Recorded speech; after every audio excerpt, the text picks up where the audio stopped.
지난 이야기, 오스트리아가 프랑스, 러시아와 드디어 손을 잡았다.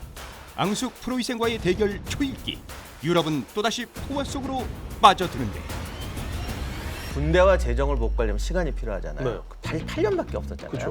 이 8년 동안 무섭게 변화를 시켜요. 남들 반세기 할 거 못 할 걸 해서 밀어붙입니다. 그래서 이때 등장하는 사람이 프레드릭 빌헬름 폰 하우비츠라는 인간이 등장합니다. 프로이센의 저 놀라운 중앙 관료제, 효율적인 행정 관료 제도를 우리도 도입해야 된다. 두 번째, 조세 개혁을 해야 된다. 워낙 나라가 다르잖아요. 네. 언어도 다르고. 그러니까 그거 없애고 통일적으로 하자. 어. 그리고 귀족 교회도 돈을 내야 내야 된다. 된다. 이걸 8년도 안 되게 전에 해요. 어떻게 그게 가는 거지? 1740년에 군사비가 1,100만 플로린이었는데 1756년엔 2,160. 더블로 뛰었네요. 와.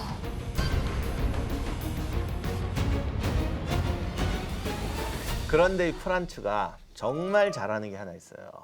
돈 관리, 재정 관리는 정말 잘해요. 저기 뭐야, 그 여기서 빛을 발하는구나. 그거라도 하거든요. 세금 걷는데 진짜 뭐 참기름에서 기름 짜듯이 세금을 진짜 쭉쭉 잘 빨아들었다. 근데 정말 악랄하게 근데 세금만 뽑아서 그게 아니라 금융, 재테크, 산업부 이런 거 너무 잘해가지고 그 전에 메디치가가 토스카니를 지배했잖아요. 그래서 그 도자기 공장도 만들고 항구도 건설하고 그랬는데 이게 그때 엉망이 돼 있었거든요. 이걸 깨끗하게 부흥시켜갖고 단 몇 년 만에 수익이 몇 배로 늘었대요. 그리고 둘이 되게 잘 만났네요. 예, 그래서 이분이 하여간 가계부를 정리하면서 이게 그거 아닙니까? 곰도 구르는 데 아니 다른 거 다 잘하고 가계부 하나 못 쓰는데 그걸 남편이 들어와서 딱 그럼 맞춰주네. 기가 막히게 잘해요. 와. 그리고 각 유럽에 투자해가지고 돈도 분산시켜놨대요. 뭐 이야 포트폴리오까지. 뭐 영국은행에도 있고 뭐도 있고 엄청난 돈을 벌어서 와. 이걸 가지고 이제 재정 지원을 해줘서 이게 또 군대하고 마리아가 하는데 굉장히 큰 도움이 되는데 근데 이분이 정말 요즘 말하는 CEO가 아니고 그냥 돈 만지는 것 자체가 일생의 즐거움이었던 것 같아요. 남편을 정말 잘 뒀지. 그러니까 취미생활이 이건가? 그런 분 있잖아. 투자하고 은행 잔고 들어가는 게 기쁨인 분. 그러니까 이런 거야. 이분이 손만 댔다면 배, 사과, 열매가 주렁주렁 열리는데 과일을 안 드셔. 그거 다 나눠주는 거야. 나눠도 안 주죠. 심지어는 줘도 마리한테 줘도 어느 이상은 안 된다. 우리 저기 금고에 너무 손대지 마라 그래가지고 마리아가 돈이 얼마나 많이 필요하겠어요. 막 내놓으라고 그래도 그때는 소리치면 싸웠는데 절대 못 준다. 요거밖에 못 준다. 이걸 내가 어떻게 모았니? 이분은 건전 재정을 추구하는 분이 아니라 이 자체가 취미가 필요한 게 개인적 취미가 뭐였게요? 고리세금 아니었나요? 동전 모으는 거. 동전놀이. 좌우지간 그래갖고 7년 전쟁 하면서 얼마나 돈이 많이 그쵸, 들었겠어요. 근데 7년 전쟁 끝나고 나니까 다시 오스트리아 왕가가 유럽 최고의 부자 왕가가 됩니다. 국가와 왕가도는 별개. 그러니까 이거를 관리를 엄청 잘한 거예요. 지금 여러분이 오스트리아 가시면 화려한 거 이때. 그거 전부 다 그거 다 프란츠 대공리 하신 거예요. 근데 여기서 이제 한 가지만 더 말씀드릴게요. 네. 지금 우리가 마리아 칭찬만 했잖아요. 네. 이렇게 엄청나게 정말 우리가 지금까지 이들 보면 장신구 내놓고 뭐 네. 군대 키우고 안 좋은 게 하나도 없어. 남편한테 돈 달라고 그러고 막 모든 걸 다 이렇게 했어, 막 다 했어. 알뜰하게 한 것 같죠. 네. 네. 이때 이제 쇤브른 궁전이라고 지금 그 원래는 여름 궁전인데 네. 지금도 오스트리아의 베르사유 궁전이라고 네. 최대의 궁전을 또 지어요. 왕위 계승 전쟁 중에. 근데 그 정도는 지을 수 있는 거 아닙니까? 프랑스에 비하면 전쟁 중에 궁성을 짓는다는 건 동서고금을 막론하고 네. 리더가 해서는 안 되는 거예요. 이긴다라는 어떤 자신감이 있어요. 아무튼 그 궁전을 지으면서 지금도 가장 화려한 궁전이에요. 네. 50만 평에 방이 144개래요. 와. 오스트리아 가면 볼 게 그거라고 그러더라고. 딴 거. 그러니까 마리아 테레지아가 욕을 먹더라도 300년, 400년 후를 바라본 거야. 난 욕 안 해. 그때 당시의 난 관광 욕 안 해. 수입으로 이게 짱일 것이다. 그리고 남편을 믿은 거야. 부부간에 돈도 가는 거야. 우리 남편이라면 요거 지으면서도 전쟁 요거 될 수 있을 거야. 이러죠. 비록 넉넉하게는 안 주겠지만. 그렇지만 그런데 궁전을 지으면서 동물원도 지어요. 야.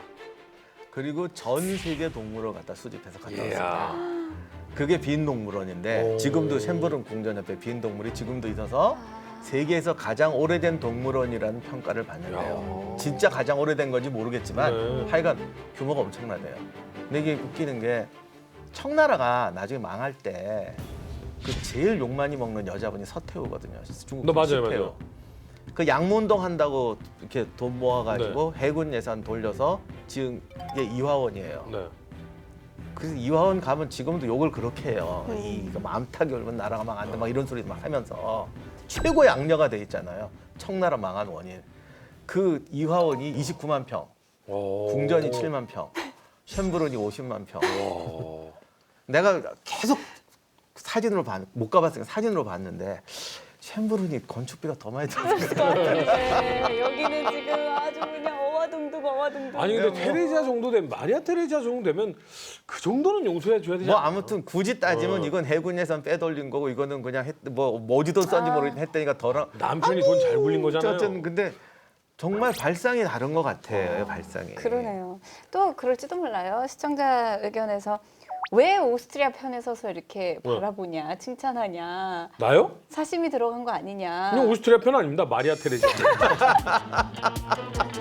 프란츠 공이 부러운 사람이고요. 근데 어떻게 보면은 그렇게 뭐 재정 개혁하고 군비 확장하자면서 뭐 네 그런 궁전은 왜 짓냐 이렇게 말할 수도 있고 우리가 역사를 볼 때는 확실히 그때는 발상이 다른 거지. 이런 걸 지어야 한다. 국가 재정을 부흥시키고 군대를 하고 국가를 통합하기 위해서는 이런 게 필요하다라고 생각했을 수도 있어요. 그게 옳든 그르든. 네. 근데 중요한 건 그것 때문에 돌 안 맞고 그렇죠. 나 안 해, 군대 안 해, 뭐 이러지 않고 네. 오스트리아를 국한게 만들었다는 네. 거야. 그런 시절에 그런 방법이 통했다. 그러면서 외교 인재들도 잘 뽑아내고 그렇죠. 그리고 뭐 남편을 통해서지만 재정도 잘 관리하고 전체적인 국가 개혁도 잘하고 뭐 그 물론 모자른 게 없으신 분. 그거 안 졌으면 이겼을 거야. 이렇게 말한 분도 분명히 계실 거예요. 아 근데 박사님 덕분에 또 오스트리아 만약에 여행 가시는 분 이번 네. 여름 휴가로 오스트리아 가겠다 하신 분들은 또 이 이야기 듣고 가게 되면은 더 재미있게 너무 재미있게 보실 것 같고 길 가다가 아니 누군데 이렇게 예쁜 초상화가 있지라고 한다면 마리아 테레지아입니다.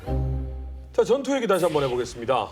프로이센이 승리를 했어요. 네, 로보지치에서 이제 승리를 했죠. 그러면 이제 뭐 더 진격을 해야지 여기서 욕심을 멈출 리는 없을 것 같은데요. 일단은 이제 프리드리히 2세는 로보지치 전투에서 승리를 거두므로 해서 이제 네. 전쟁 초기의 목적은 달성을 했어요. 네. 목적은 달성을 했는데 당연히 이제 반대급부가 일어나죠. 이로 인해서 프로이센이 저런 애들이 이제 저렇게 나올 줄 알았다라고 해서 우리가 지난번에 얘기했던 페트코드 작전, 즉 러시아, 프랑스, 오스트리아가 더욱더 이제 강하게 결속을 하게 됩니다.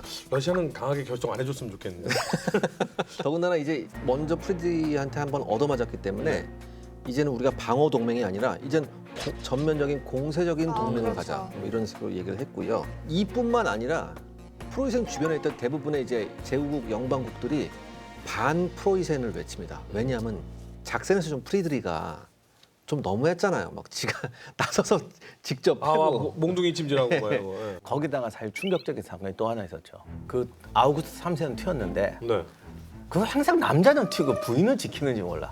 왕비는 지키고 있었어요. 지킨다는 표현이 맞나요? 지켰어요. 버려두고 도망간 게 맞나요? 지켰어요. 몰라요. 지켰겠죠. 자유의지입니다. 아, 그래요? 네. 그러니까 남편 가는데 난 지키겠어. 하여간 궁전에 남아 있었는데 이 당시 유럽의 왕가라는 건 반드시 국가에 구속되는 게 아니에요. 네. 그러니까 초월적인 존재라고. 그러니까 막 다른 나라 사람도 혈통에 같은 왕으로 데려오고 네, 네, 그러잖아요. 네. 그러니까 왕들의 그룹이라고요. 신의 그렇죠. 종족. 그래서 딱 지키고 있었는데 프리드리가 가서 제일 욕심을 낸 게 문서고였어요. 오. 네. 왜냐하면 그 안에 이게 외교가 얼마나 복잡해. 그렇죠. 그거 열면 프로이센의 간첩이 누군지 다 알 수 그동안 있으니까. 무슨 짓을 했는지 다 알거든. 열어라 그랬더니 왕비가 몸으로 딱 막은 어? 거야. 못 연다. 이야. 날 쏘고 가라. 그랬더니 프리드리가 뭐쏠 필요는 없고 그냥 비켜라. 예? 이렇게 하고. 근데 어떻게 했는지 모르지만 정말 물리적으로 밀어냈대요. 네. 그리고 했다는 거야. 근데 왕비가 쇼크를 얼마 못 살고 돌아가세요. 감히. 날 미친 거. 근데 뭐 네가 처음이야. 그 저기 무슨 병이 있어서 안 떠난 모르지.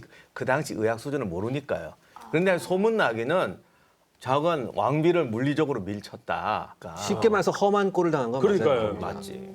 그래서 그 외교 문서를 이제 프리드리히는 취하고 그리고 충격을 받았대. 충격을 받은 영화배. 그 다음 얘기는 모르겠는데 하여간 자기가 다 봤대 그거. 아무튼 이렇게 뭐 독일에 있는 영방 국가들도 이런 저런 이유 때문에 이제 반 프로이센에 이제 가담을 하고 있는데 러시아가 이제 또 자기들 딴에는 좀 외교 역량을 좀 발휘합니다. 스웨덴을 부추겨요. 야, 너네 지난번에 포메라니안 뺏겼잖냐? 네.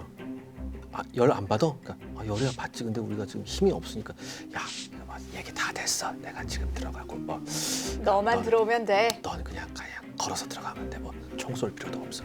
진짜? 그러니까, 아이 언제 내가 거짓말하는 거 봤니? 여러 번 하던데. 뭐. 아 요새 무슨 혼자 대본 있어요? 그러니까 그랬어요. 그래서 여기서 스웨덴이 전격적으로 이제 스웨덴군이 움직여요. 참전을, 심지어 스웨덴군은 러시아 말을 철석같이 믿고 대프로이센 선전포고를 해버려요. 아이고야. 야 이제부터 내가 너 손봐주러 간다. 그러니까 그때 마지막으로 구스타프 전쟁 이후에 이 대외 전쟁을 안 한 줄 알았더니 여기서 또 참전을 했군요. 예, 그래서 아무튼 이때 중부 유럽에서의 프로이센은 왕따였어요. 그러니까 아직 다 등을 돌렸군요. 아직 침공은 시작이 안 됐지만 이게 반 프로이센 전선이 형성이 됐죠. 아니 근데 본래 스웨덴하고 러시아가 조금 그런 관계가 있었었던 안 좋아요 건가요? 서로. 대북방 정전에서 둘이 아주 피 터지게 싸웠잖아요. 그럼에도 그럼에도 불구하고 불구하고 필요하면은 우리가 너하고 손을 잡을 수 있다예요. 이가 갈리지만 손을 잡는다 지금은. 왜 공동의 적이 있으니까. 이런 거죠. 그게 바로 프리드리히센 예. 거고. 그게 바로 프리드리가 아니라 이게 바로 외교예요.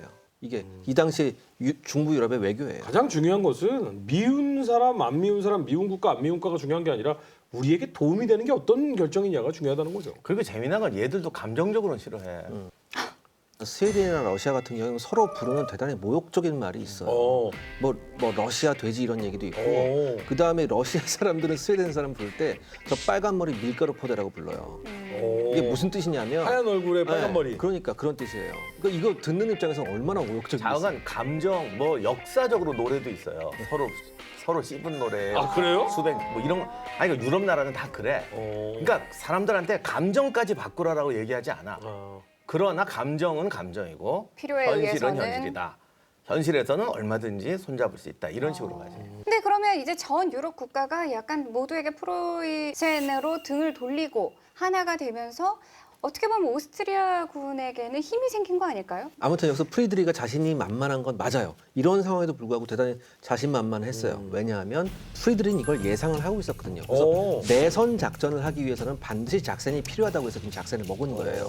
그래서 작센을 먹었기 때문에 제가 모두에서 말씀드렸던 1차 목표가 달성됐기 때문에 이젠 충분히 내선 작전을 할 수 있다고 생각했고 겨울 동안 군비를 증강합니다. 그래서 거의 무려 겨울 동안 증강한 그 병력이 약 11만 명이 넘어갔어요. 엄청나네. 근데 원래 프로이센의 작전이 내선 기동이라고 그러니까 적이 여러 군데서 쳐들어와도 이때는 동시에 이렇게 오기가 힘들어요. 왜냐하면 실제로. 커뮤니케이션이 안 돼요. 그리고 그렇게 또 구상을 해도 네. 이것들이 또 다 다른 머리 쓰고 그러니까요. 뭐 야, 쟤네 지난번에도 먼저 얘기했잖아. 출발하면 우리가 가자. 계약해서 예를 들어 몇 월 며칠 날 치기로 해놓고 우린 들어갔는데 저쪽은 안 들어오고 그렇죠. 이런 경우가 워낙 많아서. 그리고 그러니까 워낙 많은 게 아니라 대부분 그래요. 그리고 고의가 아니래도 러시아 같은 경우는 저 멀리서 와야 되는데 무슨 일이 있을지 알아요. 그러니까 프리드리 생각에는 어차피 얘들은 하나하나씩 온다. 그러니까 우리는 내선 기동이라는 게 안에서 단거리로 움직이면서 각계격파하면 된다는 생각이었어요. 그게 원래 전략인데 가만히 생각해 보니까 이거 좀 심한 거야. 너무 많아.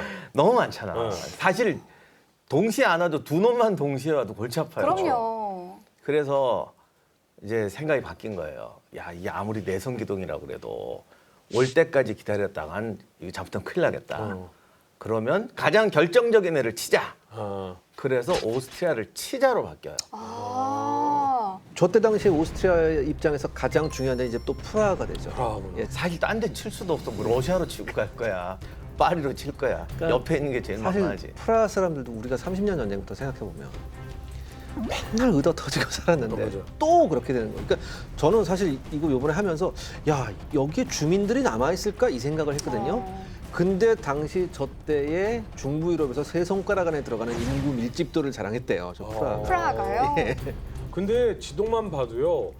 사방으로 다 연결되는 짝새하고 비슷해요. 교통의 요지였어요. 그래서 이쪽으로 무려 11만의 군대를 보내야 되는데 이제 한꺼번에 가는 게 힘드니까 총 4방향에서 네. 프라하로 갑니다.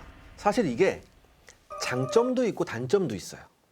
왜냐하면 일단 모든 부대가 분산해서 가기 때문에 분산해서 가면 덩치가 좀 작아지니까 이동 속도가 좀 빠를 수는 있어요. 하지만 자칫 잘못하다간 하나씩 걸려서 각계격으로 그렇죠. 나갈 수도 있죠. 그럴 수도 있고 아까 말씀하셨지만 서로 소통이라는 게 지금처럼 완전 그러니까 완벽하게 되지 그렇죠. 않으니까. 제대로 타이밍에 도착할 수 있느냐도 문제였습니다. 그렇다고 또 뭉쳐서 가면 적군도 우회 기동이 가능한데 그동안 보이면 프라하 들어갔다가 뒤가 끊긴 게 한두 번이었어요. 이제. 그러니까 우리 주변으로 돌지 못하게 한다고 그러니까 세상에 완벽한 전략은 없고 모든 거 다 되는 건 없어요. 하나씩 장단점이 있거든요. 그렇죠. 그래서 이번에는 4개로 쓸기를 한 건데 좀 전에 뭐 러시아 뭐 프랑스가 같이 협동 작전하는 게 힘들다. 저것도 모험이었어요. 그 당시는. 아무것도 몰랐어요. 저렇게 바로 옆 동네 가는데 군대 4개로 나눠 가는 것도 신기한 기동이거든요.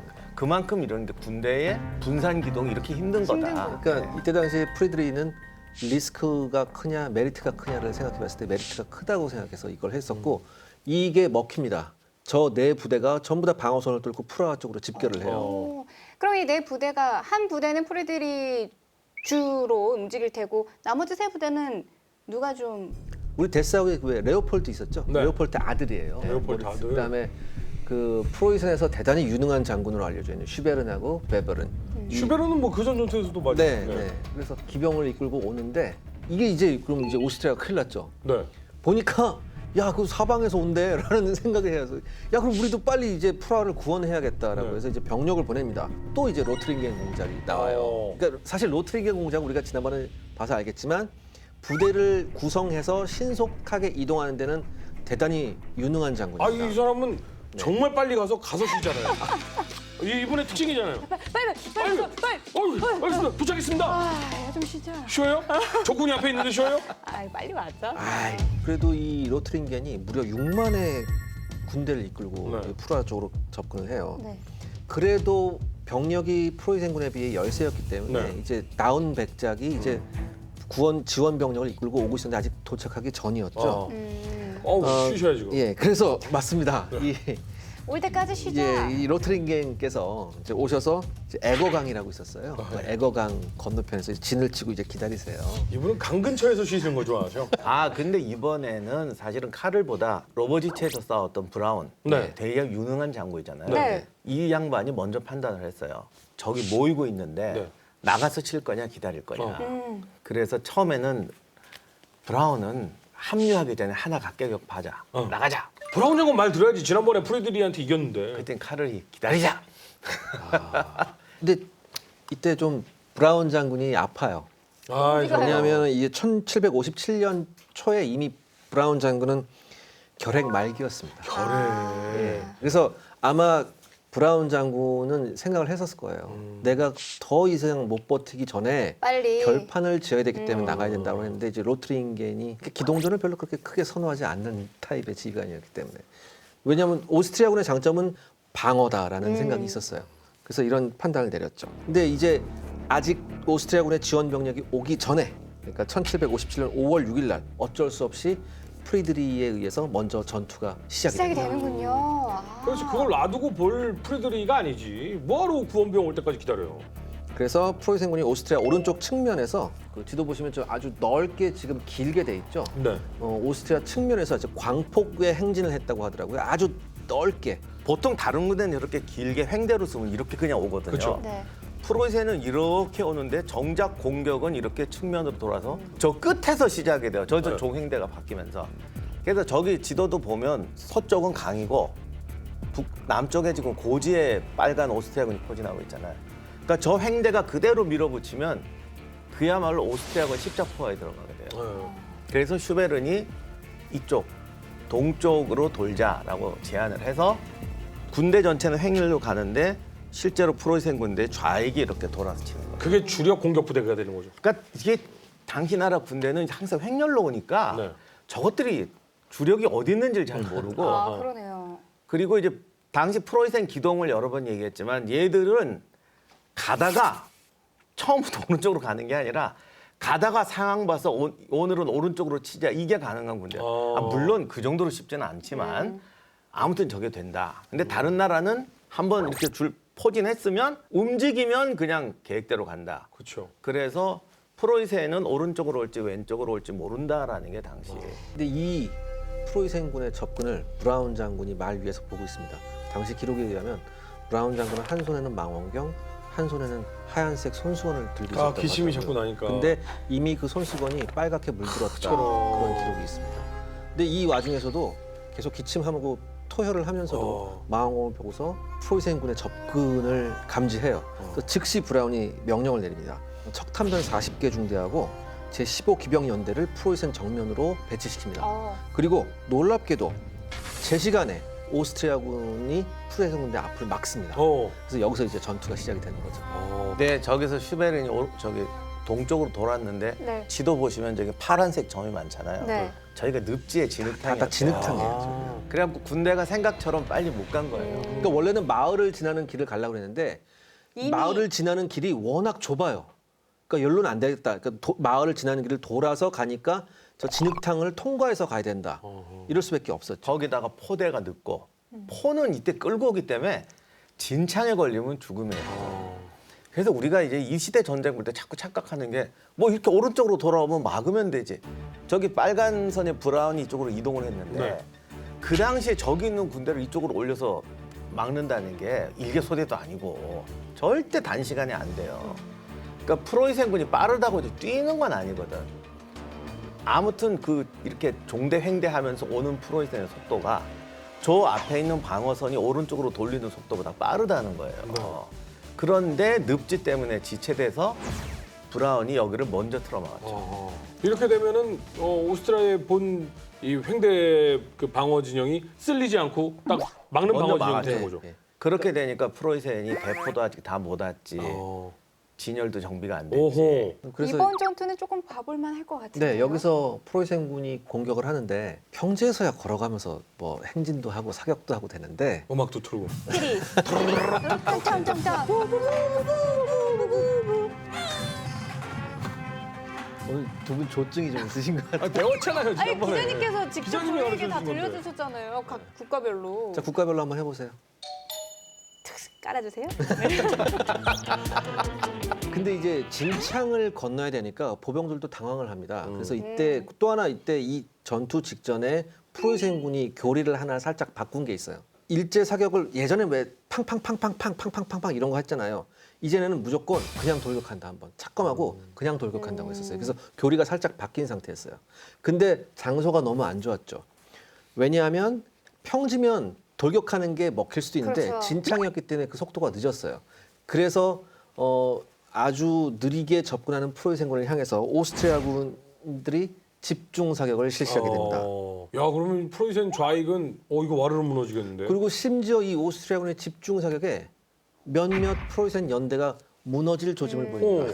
당연하죠. 예. 진창으로 그 어렵게 와가지고 있는데 오스트리아는 방어 진지를 확실하게 구축하고. 이때 이 프로이센의 선봉이 누구였냐면 아까 말했던 슈베린하고 이제 윈터펠트라는 장군이었는데 네. 설상가상으로 이제 윈터펠트가 목에 총을 맞고 낭만합니다. 아이고야. 아하. 낭만을 해요. 그래서 그 장면을 보고 슈베린이 윈터펠트한테 가요. 그래서 직접 지시합니다. 빨리 윈터펠트를 지금 후송을 하라고 아직 살아 있으니까. 그 후에 이제 슈베린이 자기가 지휘를 해야 되잖아요. 그래서 자기의 있는 연대 총 돌격 명령을 내리고 있었어요. 네. 총 돌격하는데 여기서 슈베린 머리 위에서 무엇인가가 터집니다. 뭐야? 오스트리아군이 캐니스터탄을 쐈어요. 캐니스터? 그러니까 캐니스터란 건 이런 큰 깡통 같은 거 안에다가 뭐 쇳조각, 못 이런 걸 수류탄 같은 거. 그런 걸 쐈어요. 근데 그게 오스트리아군 입장에서는 운 좋게, 프로이센군 입장에서는 운 나쁘게 바로 슈베린 머리 위에서 터졌어요. 그래서 바로 슈베린이 절명을. 아, 그렇군요. 프리드리가 처음 전투를 해서 도망가고 질 뻔한 전투를 승리로 만들어줬던 그 그렇죠. 슈베른 장군이. 맞습니다. 그러니까 프로이센군이 난리가 나죠. 아. 첫 번 공격에 선도 연대가 50%가 전사했어요. 대포가 진흙탕 때문에 못 온 상태에서 공격을 했거든요. 네. 그때 이게 슈베린이 마지막 명언을 남기는데 프리드리가 원래는 다 온 다음에 하자고 그랬어요. 네. 네. 포 지원 없이 공격한다는 건 정말 쉬운 일이 아니거든. 네. 그랬더니 슈베린이 신선한 계란이 가장 좋은 계란이다. 뭐 이렇게 말했거든요. 이게 무슨 뜻인지 네. 정말 고민 많이 했어요. 네네. 근데 결론은 뭐냐면 프리드리가 이게 뭔 뜻이지 하는 새에 그냥 간 거 아닌가 싶기도. 그러니까 이거네요. 프리드리가 그렇게 2시간 고민하게끔 만들고 그렇죠. 그냥 간 그래놓고 거죠. 그냥 간 거 같아요. 아, 근데 알겠습니까? 지금이야. 이러지 않았을까? 근데 이제 한 가지 보면은 원래 한 번의 전투가 끝나는 법은 없다라는 거는 이 시대 사람이 알기 때문에 선두부대를 밀어놓고 어차피 결정적인 건 이 두 번째 예비대가 들어 승부를 내는 거다. 그러니까 쟤들이 늦게 오면 그만큼 체력이 비축되니까 갔다 뭐 이런 뜻이었을 수도 근데 저는 있고. 충분히 이 입장도 이해는 가지 않을까 싶어요. 그냥 빨리 가서 좀 치자라는 의미였는데 너무 상황적으로 지리적으로 좋지 않았고. 근데 이렇게 되면은 약간 프로이센 입장에서는 굉장히 많은 큰 손해 아닌가요? 네, 그렇게 됐죠. 아무튼 아수라장이 됐습니다. 네. 이제 오전 11시경이 됐는데 이때 프로이센 군만이 가지고 있는 장점이 발휘되기 시작합니다. 이렇게 하다 보면은 틈새가 생기기 마련이거든요. 네. 근데 프로이센의 몇몇 연대장들이 오스트리아군 보병 대열 중간중간에 틈새가 생긴 걸 발견했어요. 그리고 신속하게 그쪽으로 밀고 들어가기 시작합니다.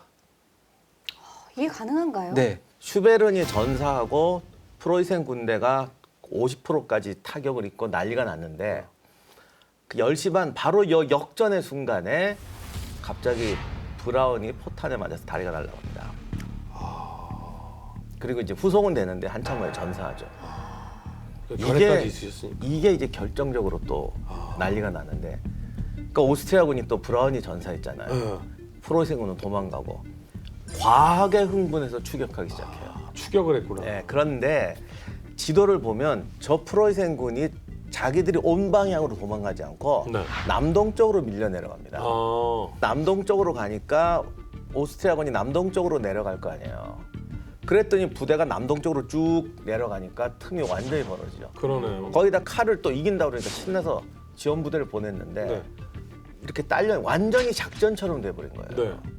그런데 프로이센 지금도 그렇지만은 독일군의 가장 큰 장점이 기동전을 중시하니까 급할 때는 지휘관이 현장에서 판단한다는 전통이 네. 옛날부터 있어요. 그러니까요. 이걸 보고 베베른이 찬스해서 그쪽으로 밀어넣습니다. 또 하나 여기서 결정적인 사건이 난다. 지금 오스트리아 기병대는 그냥 멀거니 멀뚱멀뚱 구경하고 그렇죠. 있거든요. 프로이센군의 후사르가 아주 그 남쪽으로 길게 내려와서 늪지대를 통과합니다. 프로이센군의 밑으로 한참 돌아서. 네. 프로이센군의 후사르가 통과를 해요. 그리고 이 통과한 후사르가 네. 오스트리아군 우익에 있는 기병대를 격파하기 시작합니다. 아, 사실 지금까지 후사르는 싸우는 부대가 아니라 정찰병이었죠. 정찰 그런 게 네. 많았잖아요. 근데 여기서는 결사적으로 돌격을 합니다. 오. 후사르가. 그러니까 이제까지 보지 못했던 후사르의 돌격이라고. 그리고 아마 이때부터 프로이센 후사르들의 아주 뭐 저돌적인 돌격이 전통이 됐다고 얘기를 하는데, 그러니까 예. 사실은 후사르는 프로이센도 아니고 오스트리아가 운영하던 거였는데 그걸 보고 프리드리히가 정말 우리가 키워야 된다라고 해서 키우고 정찰병의 능력을 발휘시켰는데 이 후사르가 밑으로 돌아가다가 슈베른이 쓰러지는 걸 봤어. 우리 장군님. 후사르 어저께 점심은 지옥에서 먹는다. 잠깐 여기 팩트 체크 한번 들어보겠습니다. 진짜입니까? 300에서 들었던 300에서 들었던 아무튼 이 후사르의 공격에 적지 않은 오스트리아 기병들이 격파됩니다. 그리고 이게 그래도 좀 전황을 수습하면 되거든요. 그렇죠. 당황을 해요. 그러니까 오스트리아군의 특징이 뭐냐면 예상치 못한 일이 생겼을 때 하고 멍해버리는 겁니다. 그러니까 공격을 못해요. 그렇죠.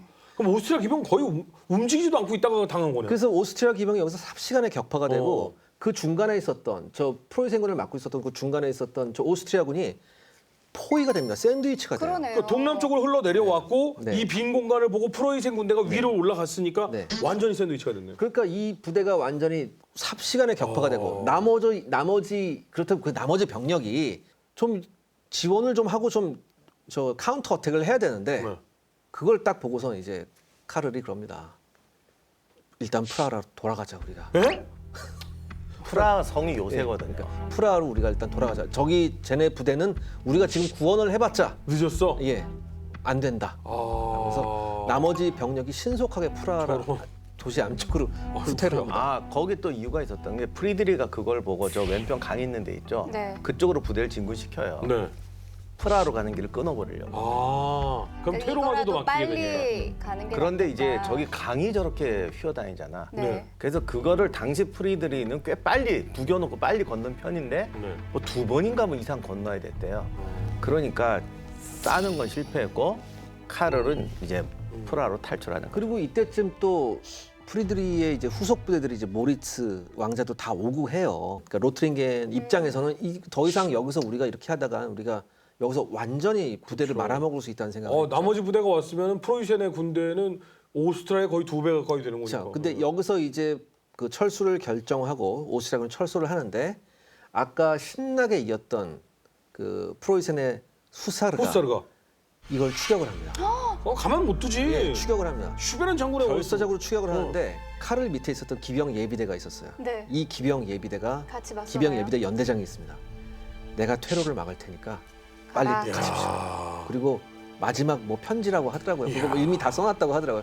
이제 칼을 뽑아들고 모든 연대 기병 연대 돌격합니다. 그래서 여기서 장렬한 기병전이 벌어져요. 저녁은 지옥에서 먹는다. 그러니까 하여튼 여기서 이 기병대가 후사를 막아내요. 막아내는구나 예, 또. 그러니까 거의 대부분이 갈려 나가는데도 불구하고 끝까지 막아내요. 야. 그리고 무사하게 본대가 프라하 쪽으로 탈출을 하죠.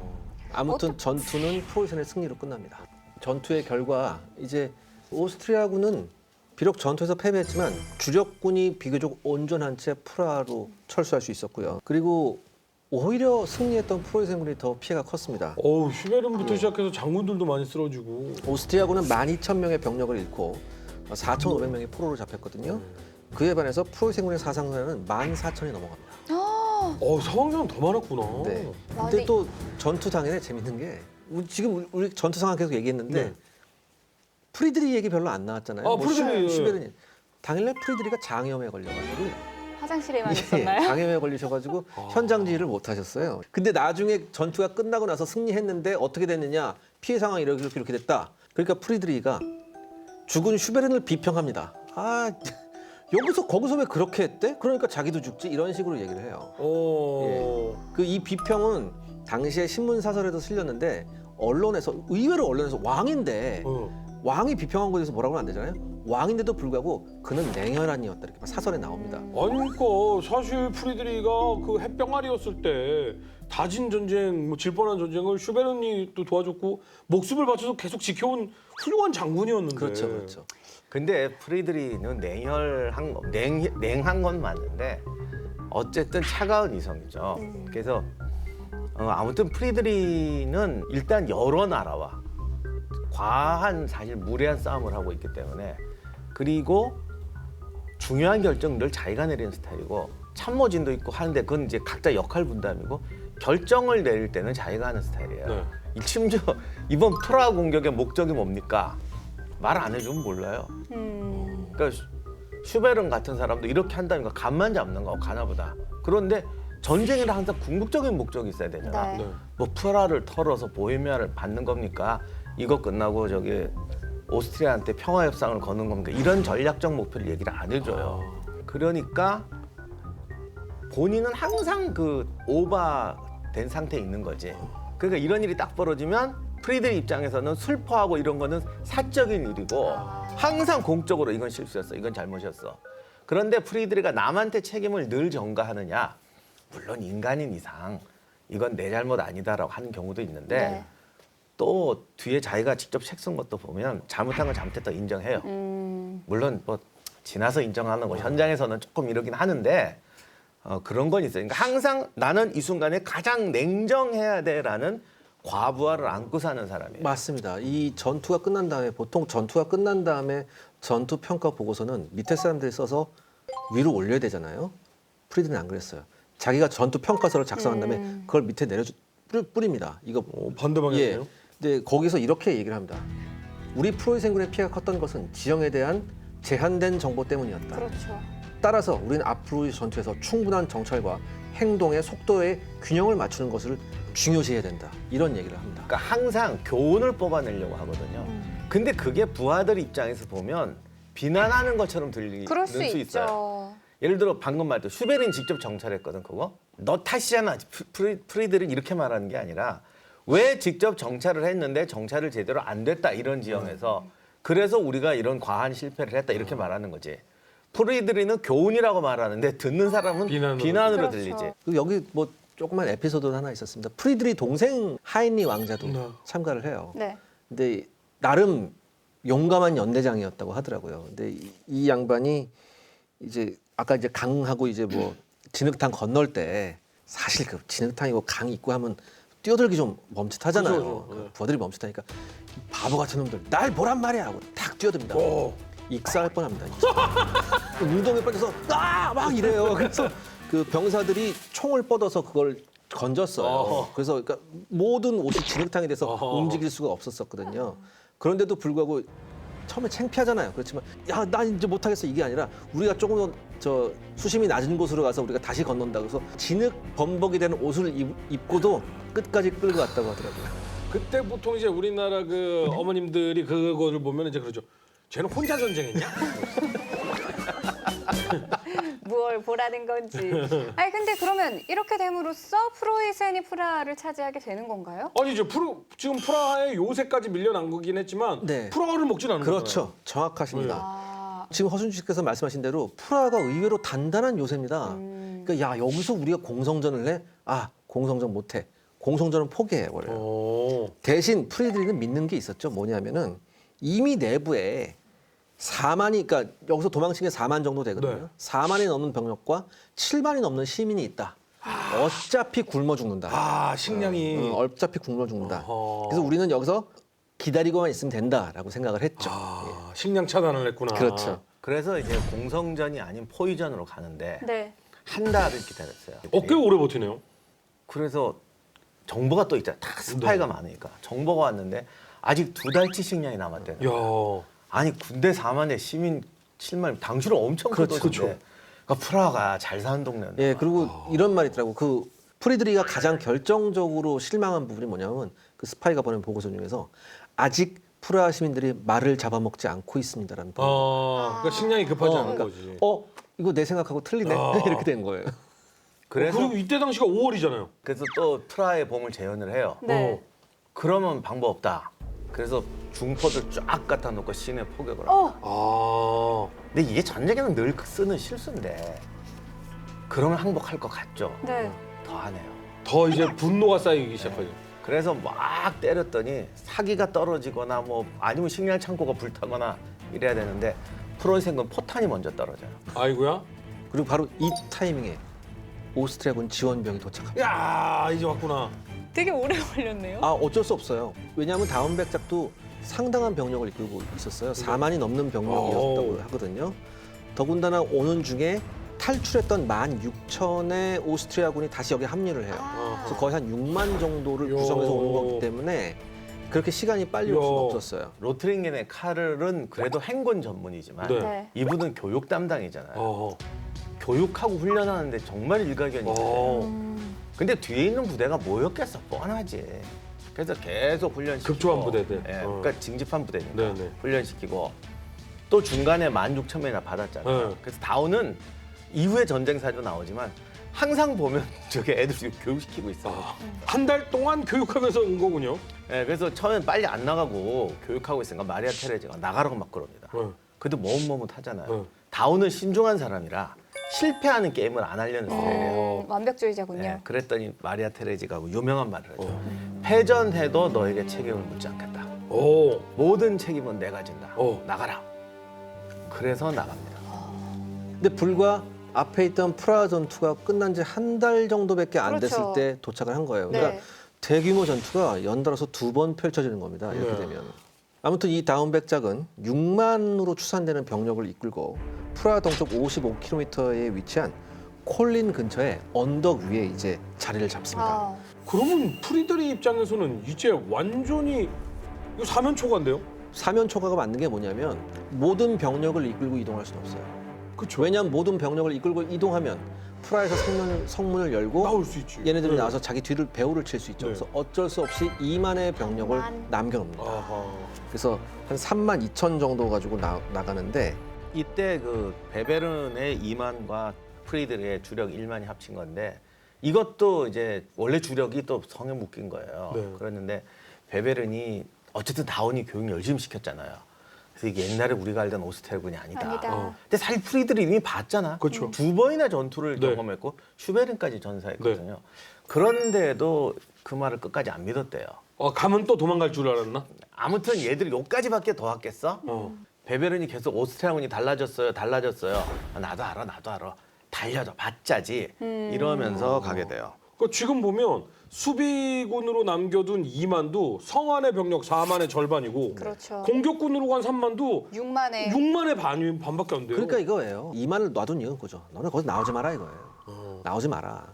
자신감이 대단하구나. 그러니까 이게 우리가 결과론을 갖고 얘기해서 그렇지 네. 이렇게 했다는 건 대단한 용기라는 그러니까요. 거죠. 그때 당시에 그렇게 판단하기가 사실은 쉽지 않은 거잖아요. 그렇죠. 그런데 여기서 이제 프리드리의 두 가지 이제 실수라기보다는 이제 고민인데 프랑스하고 러시아군이 계속 가까이 오고 있기 때문에 아하. 프리드리히는 무작정 시간을 끌 수가 없어요. 네. 어떻게든 이 전선을 빨리 정리했어야 되죠. 그래서 사실은 프라하로 들어가서 포위할 줄은 생각도 못했고 이쯤에서 오스트리아군을 박살을 내면 마리아 테레지아가 평화협정을 맺을 줄 알았어요. 근데 또 정보가 들어오기를 방금 말씀드렸잖아요. 테레지아는 내가 책임질게 나가. 이렇게 되니까 이제 프리드리가 초조해진 거예요.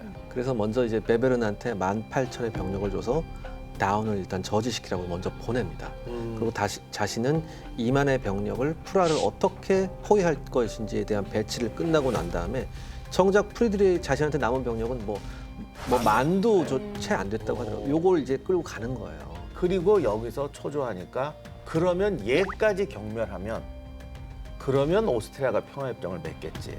프리드리 같이 대단한 사람도 뭔가에 집착하면 자꾸 세상이 그렇게 보여요. 보고 싶은 것만 자꾸 보여요. 네. 그래서 자꾸 거기에 집착하게 되는 거야. 그래서 다운을 경멸하자를 목표로 세워버려요. 네. 근데 이제 오스트리아군은 일단 공격할 마음이 없어요. 네. 아 그래요? 왜 그랬냐? 다운은 예전에 자기 휘하에 있는 지휘관들을 데리고 요 콜린 근처에서 강력한 기동 훈련을 실시한 경험이 있었어요. 그래서 다운의 휘하에 있던 많은 지휘관들이 이 콜린 일대 지형을 너무 잘 알고 있었어요. 어허. 그러니까 이 우리가 예전에 로보티츠 전투 한번 했었죠. 의외로 이쪽 지형이 로보티츠하고 지형이 약간 비슷한 데예요.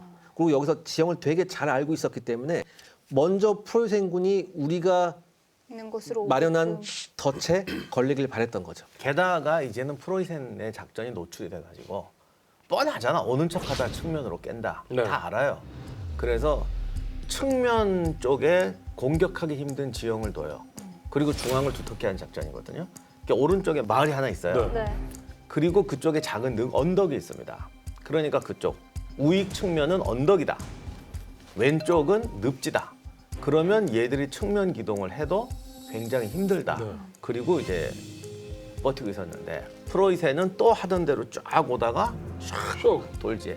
근데 이게 모를 땐 괜찮은데 알면 뻔한 거야. 그렇죠. 이게 왼쪽으로 9번 나오는 지팡이냐 오른쪽으로 나오는 9번 나오는 그렇죠. 지팡이냐만 알면 되는 거죠. 정면으로 안 올 거란 네. 말이에요. 네. 그러니까 다운이 이럴 딱 보니까 돌잖아요. 네. 나 이럴 줄 알았다. 그리고 이미 포대까지 다 배치를 해놨어요. 어. 그래서 프리드리가 프라하에 있던 병력한테도 전령을 보내서 아. 추가 병력을 보내라고 해요. 네.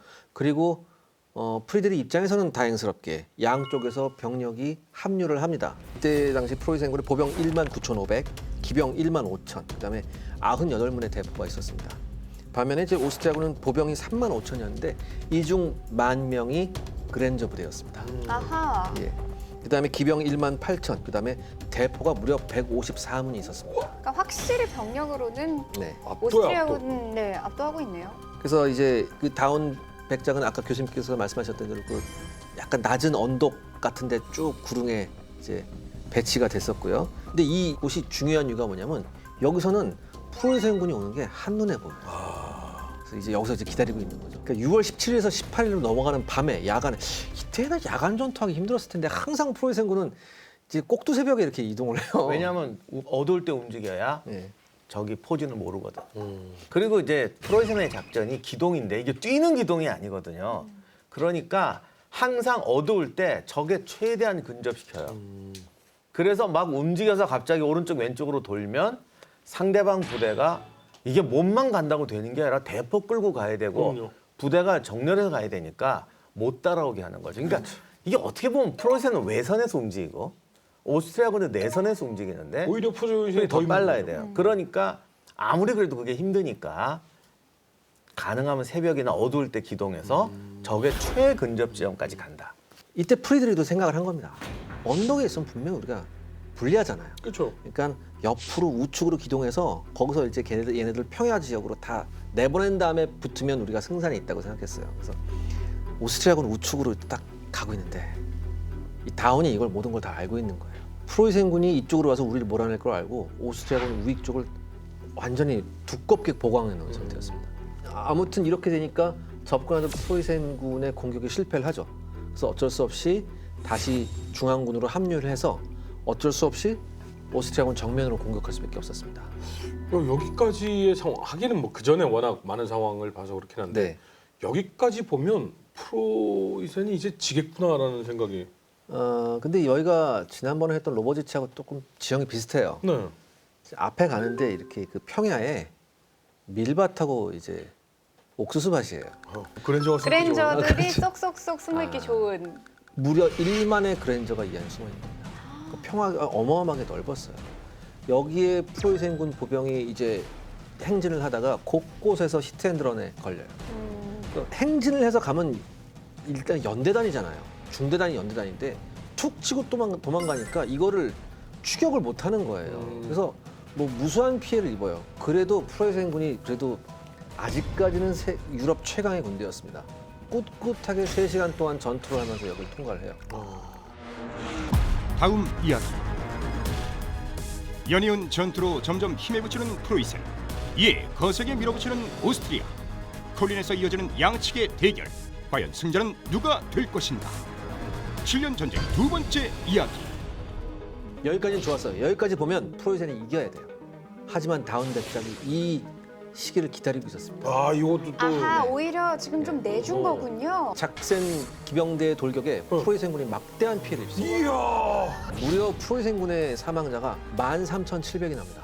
절반이네. 예, 최초예요. 프로이센의 신화가 깨지는 거예요. 계속해서 좀 프리들 입장에서는 악재가 터지는 게 이제 서부 유럽에서 네. 프랑스가 오고 있잖아요. 네. 프랑스가 하노버를 점령하니까 이제 갑자기 러시아군이 도착을 해요. 그리고 스웨덴이 바로 그 포메라니아 지방으로 또 들어오고. 자, 그뿐 아니죠. 실레지엔으로 오스트리아와 러시아 연합군이 들어오고. 5 방향에서 동시에 공격을. 오면 초과.